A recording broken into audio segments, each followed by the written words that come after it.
ओम साई राम। जय राधे श्याम। श्री साई सचरित्र अध्याय 1।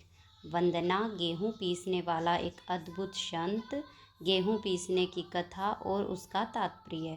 पुरातन पद्धति के अनुसार श्री हेमांड पंत श्री साई सचरित्र का आरंभ वंदना द्वारा करते हैं।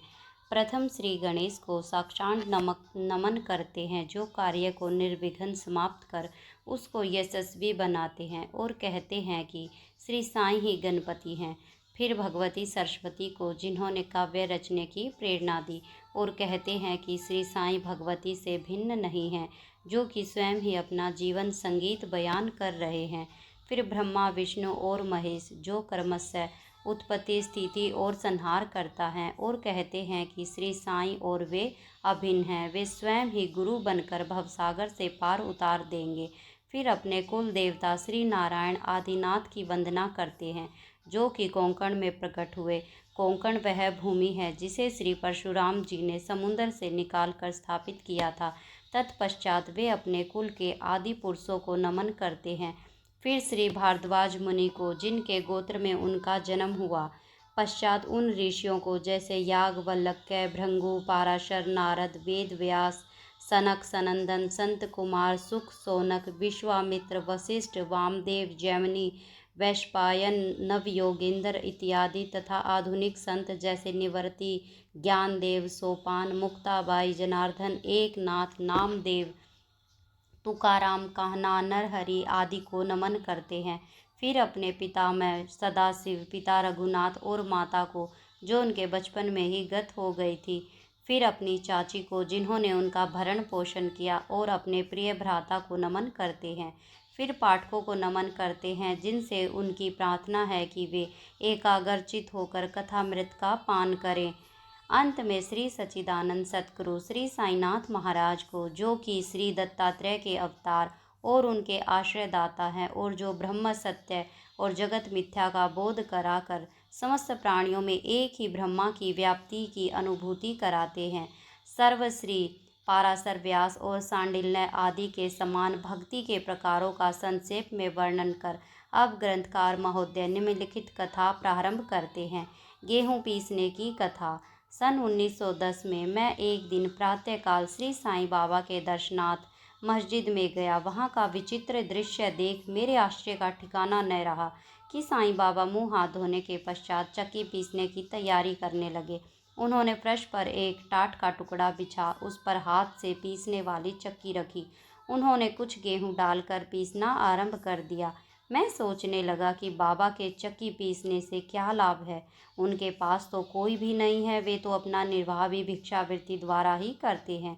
इस घटना के समय वहां उपस्थित अन्य व्यक्तियों की भी ऐसी ही धारणा थी, परंतु उनसे पूछने का साहस किसे था। बाबा के चक्की पीसने का समाचार शीघ्र ही सारे गांव में फैल गया, और उनकी यह विचित्र लीला देखने हेतु तत्काल ही नर नारियों की भीड़ मस्जिद की ओर दौड़ पड़ी। उनमें से 4 निडर स्त्रियां भीड़ को चीरती हुई ऊपर आई, और बाबा को बलपूर्वक वहां से हटाकर उनके हाथ से चक्की का खूंटा छीनकर तथा उनकी लीलाओं का गायन करते हुए उन्होंने गेहूं पीसना प्रारंभ कर दिया।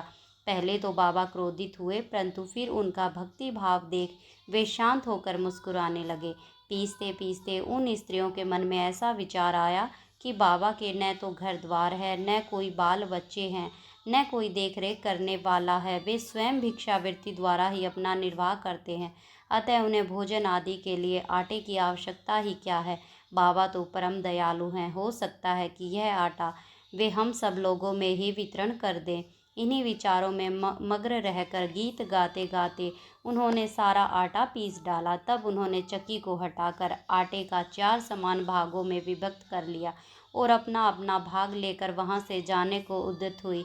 अभी तक शांत मुद्रा में बैठ निर्मग्न बाबा तत्क्षण ही क्रोधित हो उठे, और उन्हें अपशब्द कहने लगे। स्त्रियों, क्या तुम पागल हो गई हो? तुम किसके बाप का माल हड़प कर ले जा रही हो? क्या कोई कर्जदार का माल है जो इतनी आसानी से उठा कर लिए जा रही हो? अच्छा, अब एक काम करो, इस आटे को ले जाकर गांव की मेड़ सीमा पर बिखेर आओ। मैंने शिरडी वासियों से प्रश्न किया कि जो कुछ बाबा ने अभी किया उसका यथार्थ में क्या तात्पर्य है। उन्होंने मुझे बतलाया कि गांव में विसुचिक्का हैजा का जोरों से प्रकोप है और उसके निवारणार्थ ही बाबा का यह उपचार है। अभी जो कुछ आपने पीसते देखा वह गेहूं नहीं वरन विसुचिक्का हैजा था, जो पिसकर नष्ट कर दी गई है। इस घटना के पश्चात सचमुच विसुचिक्का की संक्रामकता शांत हो गई और ग्रामवासी सुखी हो गए। यह जानकर मेरी प्रसन्नता का पारावार न रहा। मेरा कौतूहल जागृत हो गया। मैं स्वयं से प्रश्न करने लगा कि आटा और विसुचिक्का रोग का भौतिक और पारस्परिक क्या संबंध है, इसका सूत्र कैसे ज्ञात हो। घटना बुद्धिगम्य से प्रतीत नहीं होती।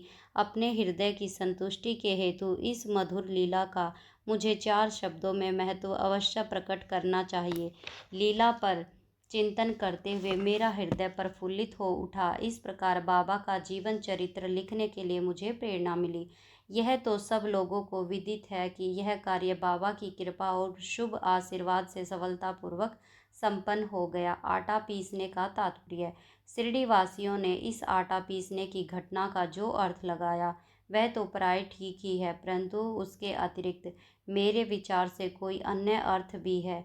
बाबा शिरडी में 60 वर्षों तक रहे। इस दीर्घ काल में उन्होंने आटा पीसने का कार्य प्रतिदिन ही किया। पीसने का अभिप्राय गेहूं से नहीं वरन अपने भक्तों के पापों, दुर्भाग्यों, मानसिक और शारीरिक तापों से था। उनकी चक्की के 2 पार्टों में ऊपर का पार्ट भक्ति और नीचे का कर्म था। चक्की की मुठिया जिसे पकड़कर वे पीसते थे वह था ज्ञान। बाबा का दृढ़ विश्वास था कि जब तक मनुष्य के हृदय से प्रवृत्तियां, आसक्ति, घृणा और अंधकार नष्ट नहीं हो जाते, जिनका नष्ट होना अत्यंत दुष्कर है, तब तक ज्ञान तथा आत्म अनुभूति संभव नहीं है। यह घटना कबीरदास जी की इसके तदनुरूप घटना की स्मृति दिलाती है। कबीरदास जी ने एक स्त्री को अनाज पीसते देखकर अपने गुरु निपट निरंजन से कहने लगे कि मैं इसलिए रुदन कर रहा हूँ, जिस प्रकार अनाज चक्की में पीसा जाता है उसी प्रकार मैं भी भवसागर रूपी चक्की में पीसे जाने की यातना का अनुभव कर रहा हूँ। उनके गुरु ने उत्तर दिया कि घबराओ नहीं, चक्की के केंद्र में जो ज्ञान रूपी दंड है उसी को दृढ़ता से पकड़ लो। जिस प्रकार तुम मुझे करते देख रहे हो उससे दूर मत जाओ, बस केंद्र की ओर ही अग्रसर होते जाओ और तब यह निश्चित है कि तुम इस भवसागर रूपी चक्की से अवश्य ही बच जाओगे। श्री सद्गुरु साईनाथ अर्पणमस्तु। शुभम भवतु। ओम साई राम। जय राधे श्याम।